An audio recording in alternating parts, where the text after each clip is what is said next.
Hello everyone, আসসালামু আলাইকুম। Welcome to tuition Bangla. ফিরে এলাম নতুন একটা ভিডিও নিয়ে।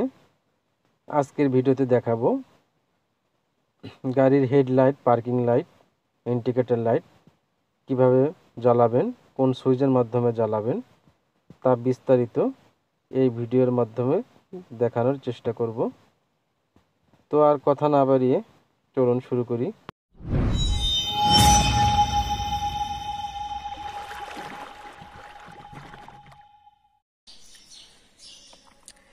এই যে লিভারটা দেখতে পাচ্ছেন, এটার মধ্যেই আপনার গাড়ির parking light, headlight, indicator light, এই লিভারটার মধ্যেই এইগুলো সুইচ দেওয়া আছে।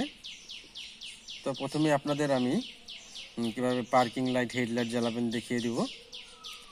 আমি যদি দেখুন, এই যে দাগটা, এটা এখন অফ লেখার বরাবর আছে, এই বরাবর। যেহেতু এখন গাড়ির হেডলাইট, পার্কিং লাইট সব কিছু বন্ধ আছে, তাই অফ বরাবর আছে। আমি যদি এইটাকে ঠিক এইভাবে একটা স্টেপ সামনে ঘোরাই, তাহলে দেখতে পাচ্ছেন এখন গাড়ির পার্কিং লাইটগুলো জ্বললো। এই দেখুন, এই দাগটা বরাবর, এই যে সাইনটা, এই দাগটা বরাবর আছে, গাড়ির পার্কিং লাইটগুলো জ্বললো। আমি যদি ঠিক একইভাবে আর একটা স্টেপ সামনে দিই, তাহলে দেখতে পাচ্ছেন এখন গাড়ির হেডলাইটগুলো জ্বললো। দেখতে পাচ্ছেন হেডলাইটগুলো জ্বলতেছে।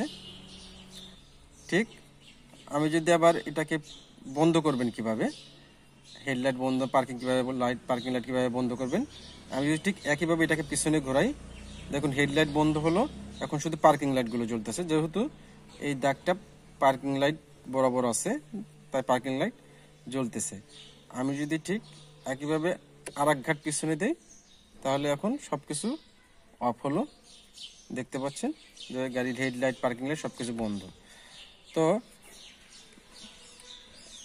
এই লিভারটা দিয়ে কিভাবে গাড়ির হেডলাইট হাই ভিম, লো ভিম দিবেন, দেখুন। আমি যদি এই বাটনটাকে, এই লিভারটাকে নিচের দিকে দেই, তাহলে দেখতে পাচ্ছেন যে গাড়ির এটা হচ্ছে হাই ভিম। এটা যত দূরে দেখার জন্য এই লাইটটা ব্যবহার করা হয়। এটা হাই ভিম, অনেক দূর পর্যন্ত দেখা যায়।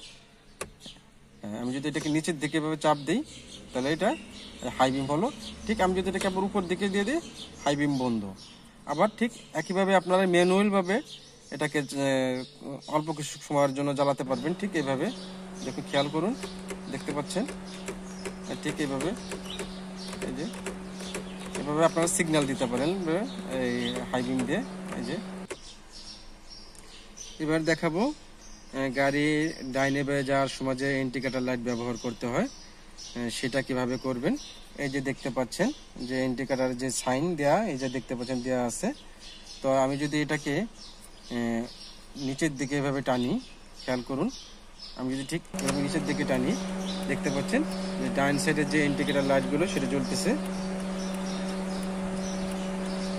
ডাইন পাশের যে ইন্ডিকেটর নিচের দিকে টানা ডাইন সাইডের, আর ঠিক আমার মাঝ বরাবর যদি এভাবে রাখি তাহলে বন্ধ। আবার যদি ঠিক একইভাবে উপর দিকে এভাবে ধাক্কা দিই, তাহলে বাম সাইডের যে ইন্ডিকেটর লাইট সেগুলো জ্বলতেছে, খেয়াল করুন, দেখতে পাচ্ছেন। আবার যদি ঠিক এটাকে মাঝে রাখি, বন্ধ। নিচে যদি দেই, তাহলে ডাইন সাইডে এগুলো জ্বলবে। আর যদি উপর দিকে দেই, তাহলে বাম সাইডের ইন্ডিকেটর লাইটগুলো জ্বলবে। এই ছিল লাইটের যে সুইচগুলো ফাংশন আপনাদের দেখালাম। তাই এবার দেখি অন্য কি সুইচ আছে। এই যে সাইনটা দেখতে পাচ্ছেন, সুইচটা, এটা হচ্ছে ইমার্জেন্সি সুইচ।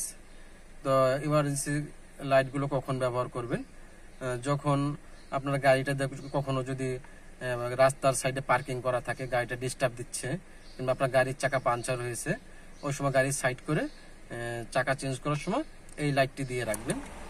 ঠিক দেখতে পাচ্ছেন যে লাইটগুলো জ্বলতেছে। চারটে যে পিছনের দুটো, সামনে দুটো যে ইন্ডিকেটর লাইটগুলো থাকে, ওইগুলো এভাবে অন অফ হবে এভাবে। ঠিক আবার যখন বন্ধ করবেন, এটাকে আবার চাপ দিলে দেখতে পাচ্ছেন বন্ধ হলো। এবার দেখাবো কিভাবে গাড়ির ভিতরে যে বডি লাইটগুলো থাকে, আপনার ভিতরে কোনো আলোর প্রয়োজন হলে কিভাবে লাইটগুলো জ্বালাবেন। যদি এই দেখতে পাচ্ছেন, এই যে সুইচ দেওয়া আছে, এদিকে চাপ দিলে এই দেখতে পাচ্ছেন জ্বললো। আবার এই সাইডে চাপ দেখলে বন্ধ হবে। আবার ইচ্ছে করলে আপনি ম্যানুয়াল ভাবে একটাও জ্বালাতে পারবেন। এই যে একটা জ্বললো, আবার যদি এখানে চাপ দেন আবার বন্ধ হলো। আপনি এই সাইডটা জ্বালাতে চাইলে এটা চাপ দিবেন এইভাবে। ঠিক পিছনেও এই যে দেয়া আছে দেখতে পাচ্ছেন, এই যে এইভাবে। তো আজ এ পর্যন্তই, দেখা হবে অন্য কোনো নতুন ভিডিওতে বুঝতে অসুবিধা হলে কমেন্টে জানাবেন। আর ভিডিওটি ভালো লাগলে একটা লাইক দিবেন। আর গাড়ি রিলেটিভ বা ড্রাইভিং রিলেটিভ নতুন ভিডিও পেতে চ্যানেলটি সাবস্ক্রাইব করে রাখবেন। আর আপনি যদি সাবস্ক্রাইব করে থাকেন আপনাকে অসংখ্য ধন্যবাদ। তো সবাই ভালো থাকুন, সুস্থ থাকুন, ইউ টার্ন বাংলার সাথেই থাকুন।